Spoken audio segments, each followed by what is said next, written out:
Hello. I'm HoJo. And I'm Hunnsy. And welcome to this, the 21st episode of HoJo and Hunnsy's Hard Rock House, the safe space for old rock gumbies just like us, where we were once 24-hour party people, but now we're lucky if we can make 24 minutes. How do you feel about that, Hunnsy? 24 minutes? You reckon you could party for 24 minutes? I reckon I could do that. That's probably around about 4 or 5 skull-crushing heavy metal songs, and then I'll be tired. Maybe one drink? It'll be a massive drink, but it'll be one drink, yeah. What would be your drink of choice if you were only allowed to party for 24 minutes on a Saturday night? I reckon I could do 3 pints. Would you choose a pint as your drink of choice? Depends what's in the pint. Ah, okay. Sorry, silly me. I thought a pint would be beer, but maybe I'm wrong. No, I'd do 3 pints of margaritas. I guess I'm still in the Mexico Cancun midlife crisis tattoo mode. I'm missing the margaritas. Okay, yeah, that makes sense. If you asked that question to Tommy Lee in his heyday of senseless behaviour... Yeah, well, I can't remember what he said. Wasn't it something like 6 bottles of vodka a day or something stupid? Yeah. Didn't he move off the vodka? Because he said he was told by somebody stop drinking vodka, so he started drinking like 9 bottles of red wine a day or something. Oh, God. And he's still here. He is. God love him. Unbelievable. Yes. You know, you introduced me to my favourite short, actually. What, the whiskey sour? Yeah, the whiskey sour. It's my absolute favourite. It's a cracker, mate. If you want to become popular at a party, just turn up with a bottle of bourbon, some lemon juice, and make whiskey sours. You know, the funny thing is, Hunnsy, that's what I thought. I thought it's an absolute home banker, the whiskey sour. There is nobody on God's earth who's not going to like that drink. Yeah. Wrong. French people don't like it. Oh, so when I was at yours and I was making whiskey sours, they were just being polite by going, this is lovely. Yeah, I think so. Because every time I've done it since, they've all gone, well, it's an acquired taste, isn't it? And I go, no, not really. I thought everybody liked a whiskey sour, but it doesn't go down well here. Oh, well, that's a shame. But the French, they're just uncivilised, aren't they? It's a good job we haven't got single-digit listeners in France because they can't understand a word we're saying. We have. We've got quite a lot, actually. Never. We have. If you look at the numbers, I don't know whether it's... I don't look at the numbers. I'll let you do that. I don't know whether it's your wife just listening and downloading it like 40 Probably. times. Yeah, probably. She's trying to help. One small step for a wife, one giant leap for a podcast. Well, she's doing her bit. God love her. She is, bless her. Let's talk about music, shall we? We're going to start the usual way. Of course we are. Hunnsy, what is it that's been floating your rock and roll boat this week? I was originally going to be listening to an album by, I'm not going to tell you because I might keep it for next week. And then I changed my mind based on a conversation we had yesterday with somebody who I'm not allowed to tell anybody about. No, it's top secret. It is top secret. But they revealed themselves as a big fan of this band, which was a bit of a surprise to both of us. And it's an album that was released in 1987. So tell us what this album is. It's the third album by The Cult. Electric by The Cult, 1987. It certainly ruffled a few feathers at the time. There's loads of people at college into death cult, and then all of a sudden they released this record, and it was like, what are they doing? What is this? They've turned into a rock band. It was interesting because it caused shockwaves in the goth community. And then there was this whole thing that they had to do from the rock crowd to get acceptance that it was honest and it was authentic rather than just trying to jump on a bandwagon. 87 was glam metal, heavy metal, hard rock very much in vogue. So I don't know whether they made that decision to try and generate popularity or whether they did it because they genuinely loved that style of music. I think it's a great record. It's one of those records that you put on when you're pissed. I remember vividly... I'm sure Billy Duffy would love to hear that. I remember vividly being in my kitchen. We'd been out for dinner with a couple of your French friends and we went back to my house. Me and you were absolutely battered. And we put Love Removal Machine on at a deafening volume and started singing it to the French people. It was brilliant. It's a great record. Obviously, there's the ones that everybody knows, right? Love Removal Machine, Wildflower. But I think there's some tracks on there that probably to the band would just be fillers, but actually are really good tracks. I think Outlaw's a great track. They came on the back of doing that Love album, which was hugely successful because of She Sells Sanctuary, which is difficult to say if you haven't got your teeth in. And they got all that success from that Love record, and then all of a sudden completely change direction. I guess that might have something to do with Rick Rubin being brought in as producer. Don't know. Maybe you know a little bit more about it because you're Clang friends of the band. Well, I do have some insight into this, actually. Do you like it as a record? It's probably in the relegation zone. I'll tell you why. I was really into my AOR, my classic American rock, when I was writing for Kerrang, probably 82 when I started actually at Kerrang. That was my music of choice. I know any old Kerrang aficionados will remember that.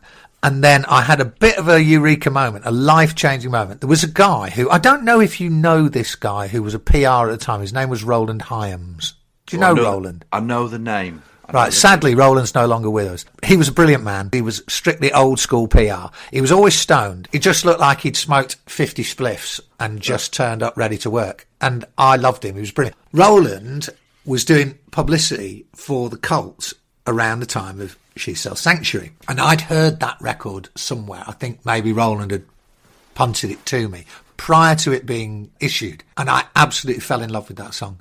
I thought it was frankly the greatest rock song I'd ever heard. And I went with Roland to see the Cult in Oxford, and this would be 1984, and it was an absolute eureka moment. I thought they were incredible. A rock band, but not a traditional rock band, a rock band that was trying to do things differently, that had clearly some knowledge of what you might call alternative music and was trying to meld that with a much heavier sound. And then later on I learned that the reason for that was that Ian Astbury had emigrated from the UK to Canada, and so when he was a youth he'd grown up in Canada listening to a lot of traditional American rock, and then had come back to the UK in the early 80s to become part of that scene, Alien Sex Fiend and all those people. I saw them before that. I saw them when they were touring that Dreamtime record. You know? Had you had a eureka moment like me or not? Not as big a eureka moment as you, but I'd had this kind of, this is different. That Dreamtime record, I still play it now. It's still a great... it's still a brilliant record. It has a rock flavour. Certainly not hard rock, but it's definitely got a rock flavour, because Billy Duffy is a rock guitarist, and I've known Billy for a long time now. And when we've chatted on many occasions, he talked about growing up listening to Thin Lizzy and Free and Bad Company. So again, despite being very much in that alternative world, those two guys had rock culture. They understood it. And they were just trying to do something different. I fell in love with the Cult after seeing them at Oxford. I loved the Love album, and I was the first person to champion the Cult in the pages of Kerrang. And there were people in the world of rock who got it. Not everybody, but I also remember... Another brilliant name drop here. I was in the studio in Copenhagen in Denmark when Metallica were recording Master of Puppets, which was towards the end of 95. 85. 95, go, you know. Hey, the Alzheimer. 85. And I had a cassette of the Love album, and I was really obsessed with how brilliant I thought that record was, and I was kind of on a mission to introduce the Cult to a load of other people. We were sat in the studio, and I remember saying to them, I've just discovered this band, I think they're absolutely fucking incredible, and putting it on and playing the Phoenix. Remember the Phoenix, which was a load of wah-wah guitar, and the first thing where lots of rock people went, oh, hold on, maybe there's a bit more going on here than I thought. And I played that song on these enormous studio speakers at Sweet Silence in Copenhagen. Hetfield was there, Ulrich was there, and Cliff Burton was there. Ulrich and Burton were really loving it. And I always remember that Cliff said he was sitting there, and he was a right stoner. He was always up smoking a joint. And he listened to the music and he just went, oh, styling echo, man. Styling echo. And I thought that was really great. So I had introduced the Cult to a rock audience. And the reason I was so disappointed with Electric was that I went down to the studio. They were at the Manor in Oxford. In the glory days when there used to be all these fancy residential studios, I got invited down to hear what they were up to, and I think it was for a news story in Kerrang or something like that.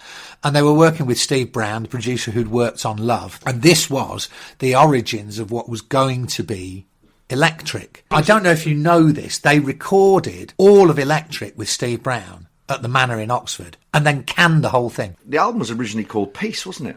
It was originally called Peace, and that was what was recorded at the Manor. And I was down at the Manor, and Billy took me into the studio there and said, let me play you a track. And he put on Love Removal Machine, which you can hear because now the Manor sessions are available. They reissued it as the Peace album and all that stuff. And it was just blow the fucking roof off. It was the most incredible thing because it was like Love, but heavied up. All the cultural touch points of that old goth scene, but with a real sense of melody and a big rock power. Billy was really turning on the overdrive pedal, and I thought it was absolutely incredible. And then the next thing I heard was they'd scrapped all that and they were working in New York with Rick Rubin.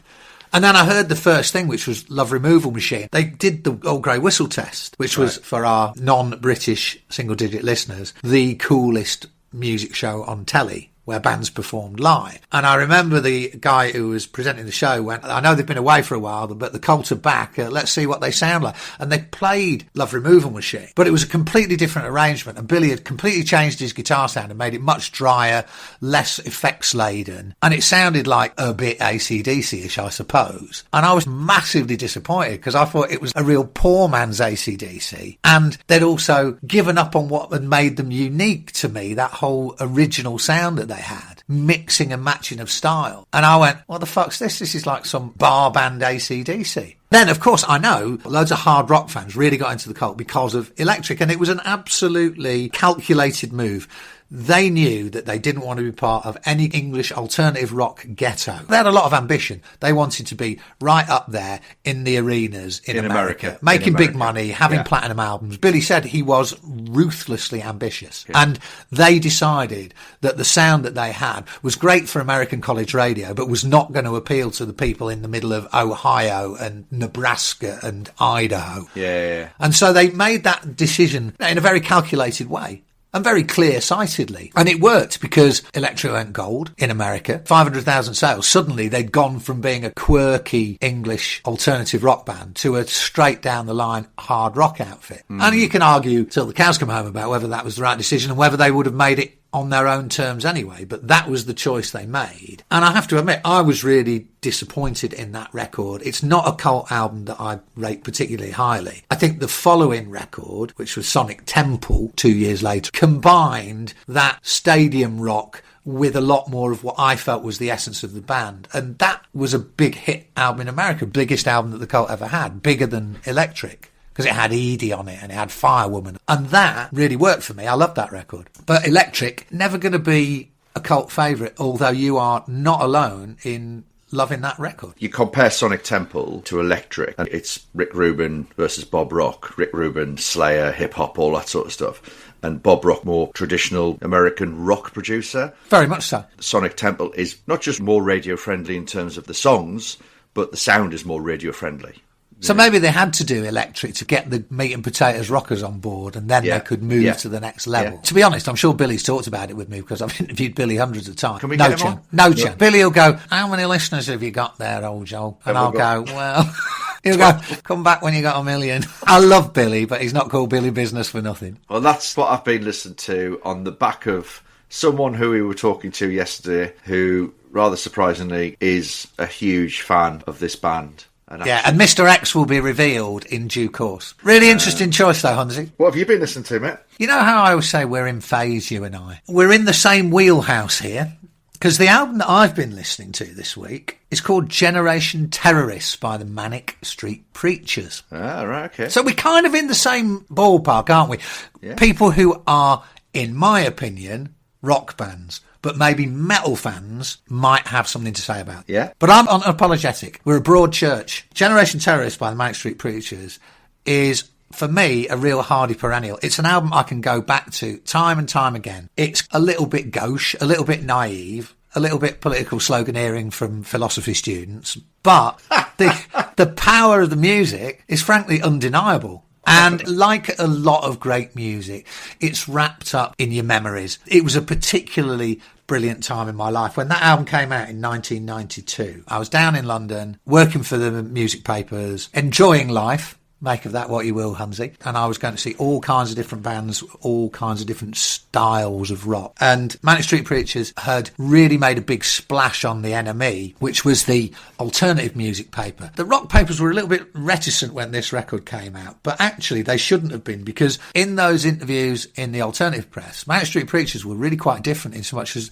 they name-checked Guns N' Roses to everybody. Do you remember this? Yeah. They were massive Guns N' Roses. Right at the start, every time anybody asked them about it, they went, Guns N' Roses. We love Guns N' Roses. Guns N' Roses, Sex Pistols. The Clash. The Clash, yeah. Yeah.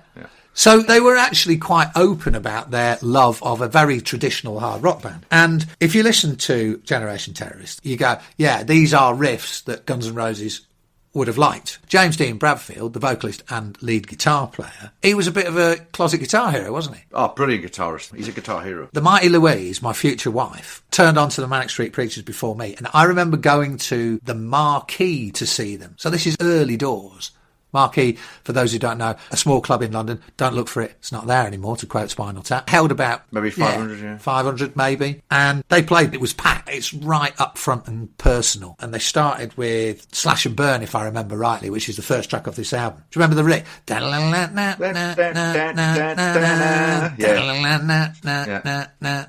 It's a brilliant riff, isn't it? And the whole place went bananas. And I was just going, ooh, yeah, this is for me. This is definitely for me. And then I went and got the album, listened to the album. It was kind of punted out as a double album, do you remember? Because the whole hype of it was they were saying, we're going to do one double album, split up, and that'll be the end of us. And here they are 30-odd years later, and they're still turning stuff out. And we're going to split up after one album. This album's going to sell 60 million copies, and then we'll be done. Didn't quite work out that way. Man alive, there were some absolute bangers on this album. Motorcycle Emptiness. What a track. Little Baby Nothing. You became good friends with, didn't you? Yeah, I did. So is it true? Little Baby Nothing, the female vocal on that track was done by, what's her name? Tracy Lords. It was Tracy Lords. But originally they wanted Kylie Minogue. Is they that did? True thing? I heard that they originally wanted Kylie to do it. I actually saw her doing Little Baby Nothing at Shepherd's Bush Empire with the Manics. They got her up and got her to do it. Oh, really? That's amazing. Yeah. 30 years later or whatever it was. Probably about 10 years ago. It's a brilliant record. And funnily enough, going back to the Cult, it's produced by Steve Brown, wasn't it? Yeah, and Steve Brown was my production idol at the time, which was in some ways why I thought, what are the Cult doing getting rid of Steve Brown? He's the king. I don't know whether the Manic Street Preachers gained any traction at all in America. I don't think they did, and they kind of sacked it off in the end, didn't they? I think they couldn't be arsed with it. And there was tragedy along the way, wasn't there, with the Manics, with poor old Richie, who was a guitar player, who disappeared in 1995 and made me very sad because the Manics became friends of mine and my He was at your wedding, wasn't he? He was at my wedding. Richie was at my wedding. And very sad that he disappeared. But I do go back to this record periodically, and it immediately, like all the best music, it takes me back to a place that is very different from the place I'm in now, but I have such fond memories of it. And that record will always be very dear to my heart. And if you don't know it, single digit listener, do yourself a favour, go and listen to Generation Terrorist. What a heartfelt play. I'm almost welling up here. Just as individuals, they're interesting, aren't they? Nicky Wire, who is the bass player, for those who don't know, he's a funny man. He's a very tall man. He's a very funny man. Loves Rush. Loves Rush. Do you remember the best from stage shout out that he ever gave? Well, it was at the Brighton Centre. I was there. You were there as well. I was there, yeah, I was there. It was the last gig on the tour. It was a long time ago. Early 2000s, and it was the last day of the tour. Me and you were there with our good friend Paul Elliott. Rock writer Paul Elliott, for those who don't know. Band were playing. It was in between songs, and James Dean Bradfield started playing the riff to Spirit of Radio. Just while someone was fiddling with the drums or something like that, he started playing Spirit of Radio and just stopped. And Nicky Wire shouted out to the crowd because he knew Paul Elliott was living in Brighton, so he knew Paul was there. And he went, this one goes out to Paul Elliott, who claims he likes Amy Winehouse, but really he likes Crocus. That was it. Oh, he says he likes Amy Winehouse, but really he loves Crocus. There was no doubt in the rock credentials of the Manic Street Preachers. They knew their stuff. Absolutely, they knew their stuff. You could sit down with Nicky and talk for 10 hours about Rush. He could go on Mastermind, specialist subject, Rush. Anyway, two interesting choices today. Yeah, and it, again, kind of leads on to our little bit of chit-chat towards the end of the pod. Because what I've written down on my crib sheet, on my pad of paper, is what's the daftest band to have ever featured in Kerrang? And I guess some people might argue that the Manic Street Preachers were the daftest band. What I mean by the daftest band is the most inappropriate. When I was on Kerrang in the 80s, there was always a big debate about what was Kerrang and what wasn't Kerrang. And to be fair, I think some of us in the office pushed the boat out a little too far, didn't we, at times, with our personal tastes and putting things in that you go, hold on, this is a metal magazine, what the fuck are we doing? But the joy of Kerrang was that nobody upstairs was telling you what to do. Nobody had a fucking clue about marketing and who it was targeted to and all that sort of stuff. You just did what you wanted. And there were some very bizarre features that appeared in Kerrang. So what for you, Hunnsy, is the craziest band that was featured in Kerrang that never should have been there? Oh, God, that is a difficult question. You could argue putting Prince on the cover was weird. It's got to be number one. You've absolutely bullseyed it. Now, what were we thinking of? Well, are you going to make a spirited defence for Prince being on the cover of Kerrang? The first question I want to ask is, who was responsible for... I know who was the... Who was the architect? Who do you think? Paul Elliott. No. I'll tell you who it was, Hunnsy. You'll never believe it. It was Crusher. Designer Crusher Jewel, the king of metal. Rock hard, rock heavy, rock animal. Yeah, that very same man. He was the one who was campaigning for Prince to be on the cover. Wow. I have to say, I was getting in line behind him. I love Prince because it was around the time of Purple Rain. Brilliant record. But it's not Kerrang. No way could I make a cogent argument that Prince should be anywhere near Kerrang, never mind the cover. What year was it? 84, because it was Purple Rain. I'm going to try to pull it up now. He was wearing his long purple coat. And he's got his hair. It's very much like Stephen Pearce's hair from Rat, actually. That might have been the reason Jeff was persuaded to put it on the cover. And maybe he was just confused. Maybe he thought it was Stephen. Oh, brilliant. We've got Rat on the cover. Yeah. And I would say it's nothing more than a pink cover. You wouldn't go, that's a metal mag, would you? No, because... You go, it's a pop mag. I've got the issue in front of me now. Let's look at the list of other names of bands that featured in that particular issue, shall we? Raven, haven't got a problem. Dokken, haven't got a problem. Heavy Petting, Deep Purple, in brackets, Part 2. I don't know what Part 1 was, but at least it's Deep Purple. Yeah. And then we'll start to go into amongst the weeds. So the Moody Blues are featured. Oh, that's bizarre. That's bizarre. And then above Dokken, you've got The Alarm. This is where Kerrang is going bananas. And U2. Yeah, but I'm partly responsible for all this. I would have been campaigning for Prince and The Alarm. U2, The Alarm, The Moody Blues, and Prince. People think Kerrang was just a metal mag. No. What the fuck had you been taking that week? But it wasn't just that week, was it? I was on a one-man crusade. Once I discovered the cult, I was going, alternative music. I must get into the pages of Kerrang. So, The Alarm, Balaam and the Angel, The Mission, Killing Joke... You were on a one-man mission to destroy metal. You did all the hard work up front for Grunt. I was a sleeper operating behind enemy lines before the big push. I'll tell you what's funny about it, though, Hunnsy, is in a way, I'm proud of it because I was so passionate about the bands and I wanted them to be in there. New Model Army, there's another one. What are they fucking doing in Kerrang? But you do look at it and go, somebody somewhere should have gone, what the fuck is going on here? No, absolutely not. None of this is going in Kerrang. Of course, I would have been out of a job. What were the sales of that particular issue? It was so long ago, who knows? But the great thing about Kerrang, Hunnsy, was that the fluctuations in sales were really minimal. Yeah. People were so committed to that brand that you could put Prince on the cover and get away with it. You probably couldn't put Prince on the cover and follow it with New Model Army and follow it with The Alarm and follow it with Duran Duran. It wouldn't have flown like that, but there was a lot of tolerance for things that were clearly not really part of the Kerrang world because it was driven by idiots like me coming in with an agenda and nobody seemed to care. Absolutely ridiculous. So we agree that the daftest is Prince, but there was some daft ones in that list that I just gave, weren't there? Didn't you have Phil Collins on the front cover dressed in an overcoat and a flat cap? Yes, I remember. Terrible idea. That was weird. Because this is at the time of You Can't Hurry Love and all that. It's not like, it's not like Trick of the Tail by Genesis, is it? I know. I mean, what were you doing? What? Well, I wasn't doing anything. That was Jeff Blinder. I had no influence on what went on the cover.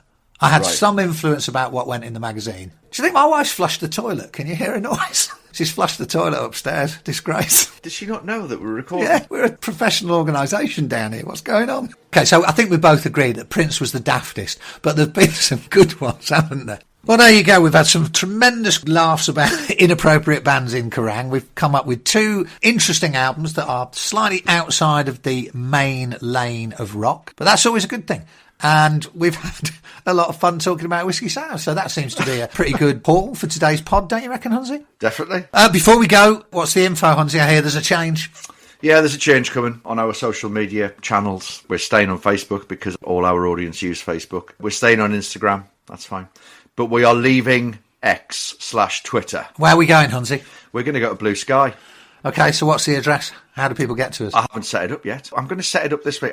Look, as head of marketing and social media. Yes, right? okay, yeah. I defer to you. Yesterday, I think I made the decision. So I haven't had a chance to set up the Blue Sky. That is on my list of things to do. You can still email us on hojoandhunnsy@gmail.com. Before we go, if you can tell one other person about the glories of our podcast, we would be very grateful. Hunnsy, good one. Nice talking to you, mate. And I'll see you in 7 days' time. Take care. See you later, mate. Bye-bye. See you, mate. Bye-bye.